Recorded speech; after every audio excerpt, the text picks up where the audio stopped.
গত মাসের শেষ দিকে বিসিবি সভাপতির উপদেষ্টা পদে নিয়োগ পেয়েছিলেন সৈয়দ আবিদ হোসেন সামি। 10 দিন যেতে না যেতেই বিসিবি সভাপতির উপদেষ্টা পদ ছাড়লেন ক্রীড়া সাংবাদিক ও ক্রিকেট বিশ্লেষক সৈয়দ আবিদ হোসেন সামি। আজ মঙ্গলবার 1 জুলাই ফেসবুক পোস্টে তিনি দায়িত্ব পালনের অনিচ্ছার কথা জানান। ফেসবুক পোস্টে সামি লিখেছেন, সম্মানিত বিসিবি সভাপতির উপদেষ্টা হিসেবে আমি দায়িত্ব পালন করতে ইচ্ছুক নই। যেদিন আমার ব্যাপারে প্রেস রিলিজ হয় সেদিন থেকেই একটি মহল আমার রেপুটেশন খারাপ করার ব্যাপারে সক্রিয়। কেন, কী কারণে তা আমার জানা নেই। প্রথমত, আমি নিজে উদ্যোগী হয়ে এই জায়গায় আসিনি। সম্মানিত প্রেসিডেন্ট আমাকে চেয়েছেন, এ কারণে আমি গেছি। প্রথম দিনই বলা হয়েছে এই দায়িত্বটা ভলেন্টিয়ারি, অর্থাৎ কোনো সম্মানী বা পারিশ্রমিক নেই, এবং প্রেসিডেন্ট শুধু সেসব বিষয়ে আমার সাজেশন চাইবেন আমি যেসব বিষয়ে সাজেশন দিতে পারবো।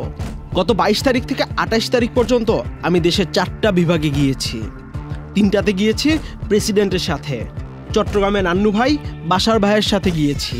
প্রতিটা বিভাগে বিভাগীয় কমিশনারদের সাথে ডিসেন্ট্রালাইজেশন নিয়ে বৈঠক, অবকাঠামোর সমস্যার পরিদর্শন, স্থানীয় খেলোয়াড়, নারী ক্রিকেটার, গ্রাউন্ডসম্যান, জেলা লীগ না হওয়ার কারণ ইত্যাদি কাগজে কলমে নোট করে সেই অনুযায়ী প্রতিদিন প্রেসিডেন্ট সহ স্ব ডিপার্টমেন্টকে ডে রিপোর্ট জমা দিয়েছি। বান্ডেল থাকলে প্রতি সেনমানিতে টাকা বাঁচবে। বিকাশ সেনমানি বান্ডেল কিনে জিতুন প্রতি লেনদেনে। এর মধ্যে একটা গোষ্ঠী প্রেসিডেন্টকে প্যানিক করা শুরু করলেন। আমি কেন এই বিভাগগুলোতে গিয়ে কন্টেন্ট করছি, এটা কনফ্লিক্ট অফ ইন্টারেস্ট। আমি কন্টেন্ট করছি মূল সমস্যা আরও স্বচ্ছভাবে মানুষের সামনে তুলে ধরতে। গত এতগুলো বছরে যে সমস্যাগুলো আইডেন্টিফাই করা যায়নি সেগুলো সবার সামনে তুলে ধরলে সমস্যাটা কোথায় আমি জানি না, বা আমার এখনও বুঝে আসেনি।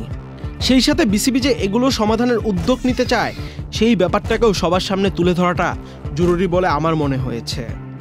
প্রথমত, কন্টেন্ট তৈরি করা আমার প্রফেশন, সেটা জেনেই কিন্তু আমাকে এখানে নেওয়া হয়েছে। বিসিবির সাথে আমার কোনো আর্থিক চুক্তি হয়নি, উপদেষ্টা পদের কোনো বেতন নেই, আর আমার কন্টেন্টের জন্য যে ক্যামেরাম্যান যাচ্ছে তা অন্য সাধারণ মিডিয়ার মতোই অনফিল্ড প্রতিষ্ঠান তাদের নিজের খরচে যাচ্ছে।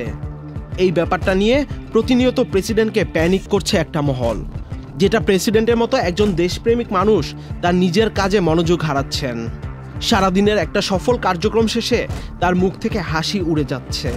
সামি মনে করছেন তিনি নোংরা রাজনীতির শিকার হচ্ছেন এই পদে কাজ করতে গিয়ে।